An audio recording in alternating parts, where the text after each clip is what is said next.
हरिओम। नमस्ते, नित्य योग आनंद हमारे यूट्यूब चैनल में आपका स्वागत है। पापा, जब मैं स्कूल में जाती हूँ ना, तब मेरे बैग में इतना वजन होता है, इतने बुक्स रखे होते हैं, मेरी पीठ में दर्द आता है। तो उसके लिए कौन सा आसन कर सकते हैं? चालेल। तर लहान मुलांना जे पाठीचे जे स्नायू आहेत ते जास्त वजनामुळे त्यांचे स्नायू दुभंगले जातात किंवा त्याच्यामध्ये त्यांना ताण येतो। पापा, आपका भी प्रॉब्लम बताओ ना प्लीज। हा, तर मग आम्ही पण बघा ऑफिसमध्ये कंटिन्यू बसून कॉम्प्युटरवर लॅपटॉपवर काम करतो, तर आमचे खांदे हे कंटिन्यू एकाच पोझिशन मध्ये बसल्यामुळे ते दुखायला लागतात। आसन। तर चला, याच्यासाठी आपल्याकडे आसनं आहेत की त्या आसनांच्या मदतीने आपण हे ज्या रोज सकाळी जर आपण ते आसनं केले किंवा सूक्ष्म व्यायाम जर केले तर आपल्या दिवसभराचा त्रास आपल्याला कमी होणार आहे। तर चला, याच्यासाठी आपण काय काय करू शकतो बघा। वेळोवेळी आपले जे पाठीचे खांदे आहेत हे असे सैल करणं किंवा पाठीच्या स्नायूंना असं व्यायाम करणं किंवा शारीरिक हालचाली करणं याच्याने होऊ शकतं। पण आपण योग आसनाच्या याला कशी जोड देऊ शकतो, बसल्या बसल्या आपण कसं आसन करू शकतो जेणेकरून आपले खांदे मजबूत राहतील। तर चला आपण सुरू करूया। तर सर्वप्रथम आपण आता खांद्यांची गोलाकार हालचाल करणार आहोत।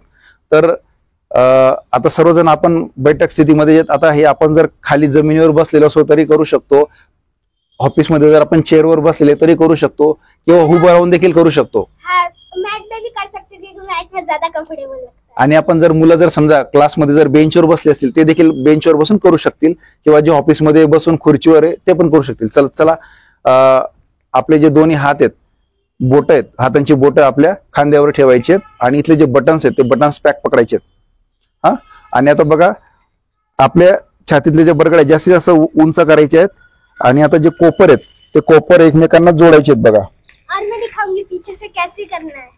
जास्तीत जास्त खांदे वर उचलायचे आहेत, कोपर जोडायचे आहेत, खाली श्वास घेत वरती, श्वास सोडत खाली, याला आपण श्वासाची जोड द्यायची आहे। श्वास घेत वरती, आता श्वास सोडत बघा खाली। जास्तीत जास्त आपल्या ज्या रिप्स आहेत, बरगड आहेत, त्या वरती उचलायचे आहेत। याच्यात खांद्यांचा तर व्यायाम होतोच, पण लहान मुलांची उंची वाढण्यासाठी देखील मदत होते। या दरम्यान आपल्या फुफ्फुसामध्ये जास्तीत जास्त ऑक्सिजन म्हणा किंवा प्राणवायू हा आल्याने आपल्याला उत्साहपूर्वक आपल्या शरीराला स्फूर्ती मिळते। अशा प्रकारे 5 ते 10 वेळा केल्यानंतर आता उलट्या दिशेने अशा प्रकारे आपल्या खांद्यांची गोलाकार हालचाल करायची आहे। मान पाठ एका सरळ रेषेत राहील। आपण बसलेले खुर्चीत बसा किंवा खाली बसा किंवा उभे राहून करा, पण आपली मानपाठ एका सरळ रेषेत असायला पाहिजे। अशा प्रकारे आपण 5 ते 10 रोटेशन मध्ये करायचंय। आता याच्यानंतर आपण दुसरं एक आसन आहे बसल्या बैठक स्थितीमधलंच पर्वतासन। तर आपण बसूनच हे पर्वतासन करायचंय। तर माझ्या सोबतच करा बघा, हात खांद्याच्या सरळ रेषेत।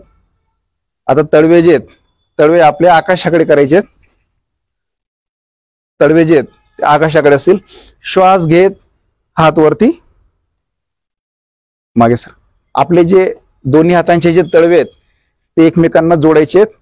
आपले दंड जे आहेत हाताचे ते दंड कानाला चिटकलेले असतील। अशा प्रकारे मानपाठ एका सरळ रेषेमध्ये, तळवे एकमेकांना चिटकलेले असतील, हात स्ट्रेट, मानपाठ एका सरळ रेषेमध्ये, दृष्टी आपली समोर एका स्थिर बिंदूवर केंद्रित करायची आहे आणि आपल्या कमरेच्या मणकेपासून एक एक मणका वरती उचलत जास्तीत जास्त हात वरच्या दिशेने न्यायचा प्रयत्न करायचा आहे। या दरम्यान आपलं संतोष श्वसन सुरू असेल। आपली दृष्टी जी एका स्थिर बिंदूवर केंद्रित करायची आहे, याच्यामुळे काय आपली एकाग्रता देखील वाढण्यात मदत होते। आणि ज्यांना शक्य असेल त्यांनी डोळे अलगद बंद करायचे आहेत आणि आपलं लक्ष जे ते दोन्ही भुवयांच्या मध्ये केंद्रित करायचे।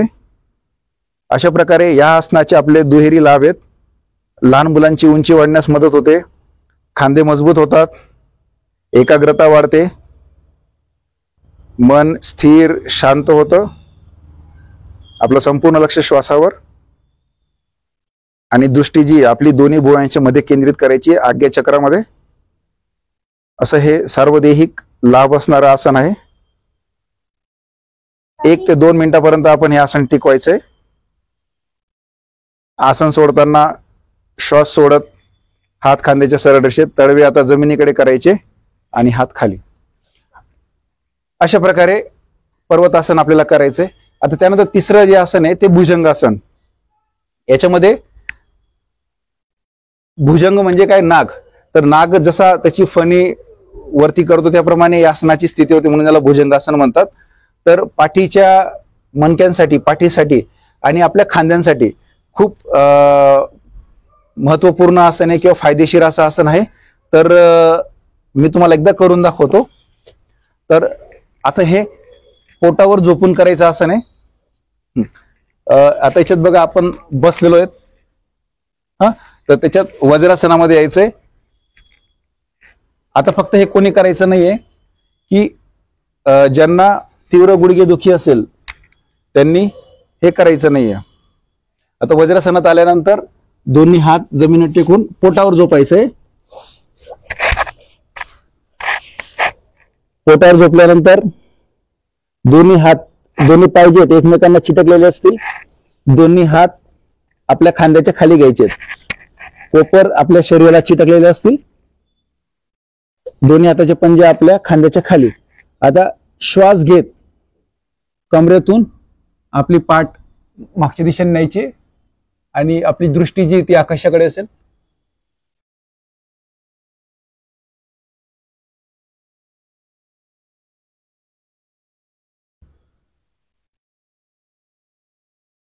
भुजंगासन. आणि हेच जर दोन्ही हात आपले सरळ केले तर याला सरळ हस्त भुजंगासन.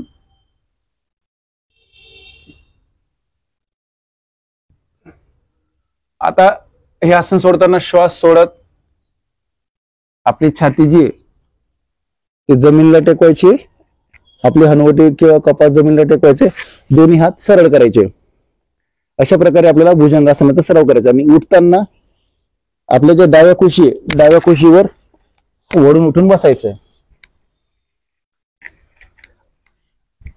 अशा प्रकारे आपण भुजंगासन करायचे. मी तुम्हाला एकदा परत करून दाखवतो भुजंगासन. हे बघा, वज्रासनातून पोटावर बसायचंय, पोटावर झोपायचंय. दोन्ही हात आपले जुळलेले असतील. दोन्ही हात खांद्याच्या सरळ रेषेत, दोन्ही पाय जुळलेले असतील. आता काय करायचंय, दोन्ही हात आपल्या छातीजवळ जे घ्यायचे, खांद्याच्या खाली, पाय एकमेकांना चिटकलेले असतील. आता कमरेतून वाकत सावकाश मान वरती घ्यायची आहे.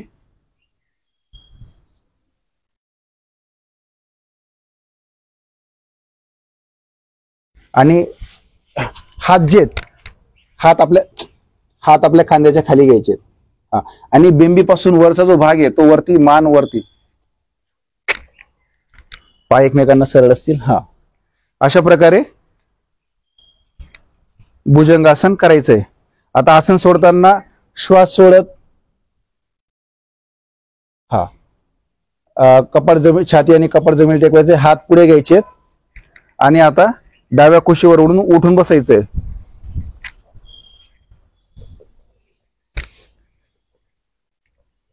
अशा प्रकारे आपण खांद्यांच्या गोलाकार हालचाली, पर्वतासन आणि भुजंगासन हे आसन जर आपण केले तर आपली पाठदुखी नक्कीच कमी होईल. तर अशा प्रकारे आपण नित्य योग करा. आपल्या आयुष्यामध्ये नित्य आनंद घडवा. तर भेटूया पुढच्या व्हिडिओमध्ये. तोपर्यंत लाईक, शेअर अँड सबस्क्राईब. नमस्कार.